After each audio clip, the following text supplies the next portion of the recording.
Hello বন্ধুরা, আজকে আমরা আবারও হাজির হয়েছি নতুন একটা চাকরির বিজ্ঞপ্তি নিয়ে। আজকে আমরা যে বিষয় নিয়ে আলোচনা করব, রাজ্যে কিন্তু আবারও নতুন করে কর্মী নিয়োগের বিজ্ঞপ্তি প্রকাশ করা হয়েছে। এখানে যেটা বলা হয়েছে, আনন্দধারা প্রকল্পে কিন্তু প্রতিটি জেলা থেকে নিয়োগ করা হবে।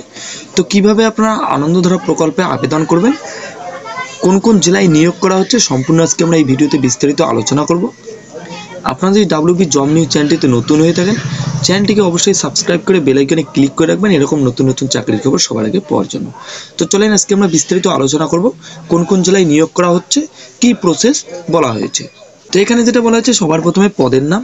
তো এখানে যেটা পদের নাম বলা হয়েছে, এক্ষেত্রে কিন্তু যেটা বলা হচ্ছে, রাজ্য সরকারের আনন্দধারা প্রকল্পে কিন্তু সিআরপি পদে কর্মী নিয়োগ করা হবে। যেমন এখানে বলা হয়েছে সামাজিক সম্পদ পদে কিন্তু এখানে কর্মী নিয়োগ করা হচ্ছে।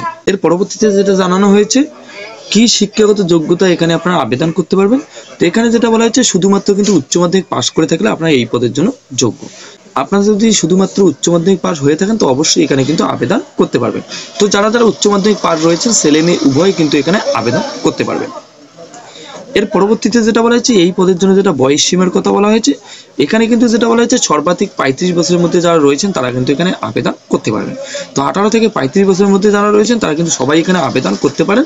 ছেলে মেয়ে উভয়ের ক্ষেত্রে কিন্তু একই বয়সের ক্রাইটেরিয়া বলা হয়েছে। এছাড়াও যেটা বলা হয়েছে, যারা এসসি এসটি ওবিসি ক্যান্ডিডেট রয়েছেন বা যারা ক্যাটাগরি অনুযায়ী আবেদন করবেন, তাদের কিন্তু সরকারি নিয়ম অনুযায়ী বয়সের ছাড় এখানে দিয়ে দেওয়া হচ্ছে। এর পরবর্তীতে যেটা বলা হয়েছে, আবেদনের প্রক্রিয়া। তো এখানে আপনারা কিভাবে আবেদন করবেন, তো এখানে যেটা বলা হয়েছে, শুধুমাত্র কিন্তু অফলাইনের মাধ্যমে আপনারা এখানে আবেদন করতে পারবেন।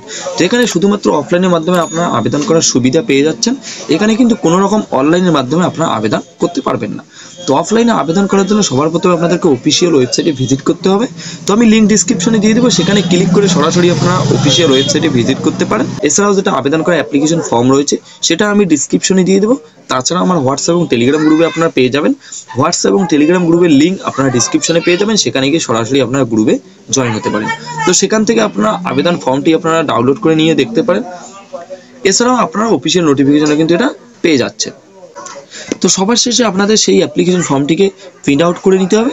প্রিন্ট আউট করে নেওয়ার পর আপনাদের যেটা শিক্ষাগত যোগ্যতা রয়েছে, এছাড়াও যে সমস্ত ডকুমেন্টস রয়েছে, সম্পূর্ণ দিয়ে কিন্তু আপনাদের আবেদনপত্রটি ভালোভাবে ফিল আপ করে নিতে হবে। করার পর সম্পূর্ণ আপনাদের ডকুমেন্টস সহকারে কিন্তু একটা খামের মধ্যে ভরে কিন্তু আপনাদের নির্দিষ্ট ঠিকানায় পোস্ট করতে হবে। তো আপনারা চাইলে স্পিড পোস্ট এছাড়াও নর্মাল পোস্ট কিন্তু আপনারা করতে পারেন। এর পরবর্তীতে যেটা বলা হয়েছে, জরুরি ডকুমেন্টস। তো এখানে আবেদন করার জন্য কি কি ডকুমেন্টস ধার্য করা হয়েছে, যেমন সবার প্রথমে বলা হয়েছে, 1 নম্বরে যেটা বলা হয়েছে, প্রার্থীদের বয়সের প্রমাণপত্র। তো আপনারা বয়সের প্রমাণপত্র হিসেবে মাধ্যমিকের এডমিট কার্ড অথবা যদি আপনাদের জন্ম সার্টিফিকেট থেকে থাকে অবশ্যই আপনারা দিতে পারেন। এছাড়াও যেটা বলা হয়েছে, 2 নম্বরে আবেদনকারী শিক্ষাগত যোগ্যতার মার্কশিট ও সার্টিফিকেট। তো আপনাদের যেটা শিক্ষাগত যোগ্যতা রয়েছে, সেই যোগ্যতার কিন্তু আপনাদের সার্টিফিকেট সঙ্গে কিন্তু আপনাদের মার্কশিট দিতে হচ্ছে। 3 নম্বর যেটা বলা হয়েছে, আবেদনকারী জাতিগত শংসাপত্র। তো আপনারা যদি এসসি এসটি ওবিসি ক্যাটাগরির মধ্যে আবেদন করে থাকেন, তাহলে কিন্তু আপনাদের জাতিগত শংসাপত্র জমা দিতে হচ্ছে। যদি আপনারা জেনারেল ক্যাটাগরিতে আবেদন করেন, তাহলে কিন্তু আপনাদের জাতিগত শংসাপত্র জমা দিতে হচ্ছে না। এর পরবর্তীতে যেটা বলা হয়েছে, পাসপোর্ট সাইজের রঙিন ফটো আপনাদের সাবমিট করতে হবে। তো আপনাদের যেটা পাসপোর্ট সাইজের রঙিন ফটো রয়েছে, সেটা কিন্তু আপনাদের অ্যাপ্লিকেশন ফর্মের জায়গা বিশেষে কিন্তু আপনাদের যুক্ত করে দিতে হবে। এর পরবর্তীতে যেটা বলা হয়েছে, বাসিন্দার প্রমাণপত্র। তো বাসিন্দার প্রমাণপত্র হিসেবে আপনারা অঞ্চল অথবা মিউনিসিপ্যালিটি থেকে আপনারা একটা কিন্তু রেসিডেন্স সার্টিফিকেট তুলে নিতে পারেন। তো সেই রেসিডেন্স সার্টিফিকেট কিন্তু আপনাদের বাসিন্দার প্রমাণপত্র হিসেবে আপনারা সাবমিট করতে পারেন। 6 নম্বরে যেটা বলা হয়েছে, কম্পিউটার সার্টিফিকেট। কমপক্ষে কিন্তু 6 মাসের আপনাদের একটা কম্পিউটার সার্টিফিকেট থাকা বাধ্যতামূলক। তো এখানে কিন্তু 6 মাসের আপনাদের একটা কম্পিউটার সার্টিফিকেট থাকতে হবে। সেই কম্পিউটার সার্টিফিকেট আপনাদের কিন্তু জেরক্স কপি দিতে হচ্ছে। 7 নম্বরে যেটা বলা হয়েছে, আধার কার্ড অথবা ভোটার কার্ড, যে কোনো ডকুমেন্টস একটি আপনাদের সাবমিট করতে হবে। তো আপনারা চাইলে আধার কার্ড জমা করতে পারেন, নাহলে আপনারা ভোটার কার্ডও জমা করতে পারেন। এছাড়াও যদি আপনাদের অন্যান্য কিছু জরুরি ডকুমেন্টস থেকে থাকে, এছাড়াও যদি আপনাদের আলাদা কোনো কোয়ালিফিকেশন থেকে থাকে, তো অবশ্যই চাইলে আপনারা সেটাও দিতে পারেন। এর পরবর্তীতে যেটা বলা হয়েছে, নিয়োগের প্রক্রিয়া। তো এখানে কিভাবে নিয়োগ করা হবে বা কি পদ্ধতিতে এখানে নিয়োগ করা হবে। তো এখানে যেটা বলা হয়েছে, সবার প্রথমে কিন্তু আপনাদের লিখিত পরীক্ষা, ইন্টারভিউ ও কম্পিউটার টেস্টের মাধ্যমে কিন্তু এখানে নিয়োগ করা হবে। এখানে যেটা মোট বলা হয়েছে 100 নম্বরের মধ্যে কিন্তু আপনাদের পরীক্ষা থাকছে। তো 100 নম্বরের মধ্যে আপনাদের ইন্টারভিউ, কম্পিউটার টেস্ট এবং লিখিত পরীক্ষা নেওয়া হবে।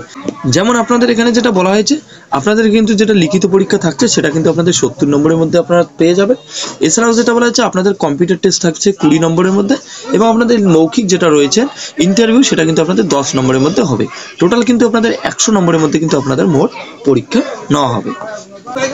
এর পরবর্তীতে যেটা বলা হয়েছে আবেদনের শেষ তারিখ এখানে যেটা ধার্য করা হয়েছে, এখানে কিন্তু ডিসেম্বরের 28 তারিখ পর্যন্ত আপনারা এখানে আবেদন করতে পারেন।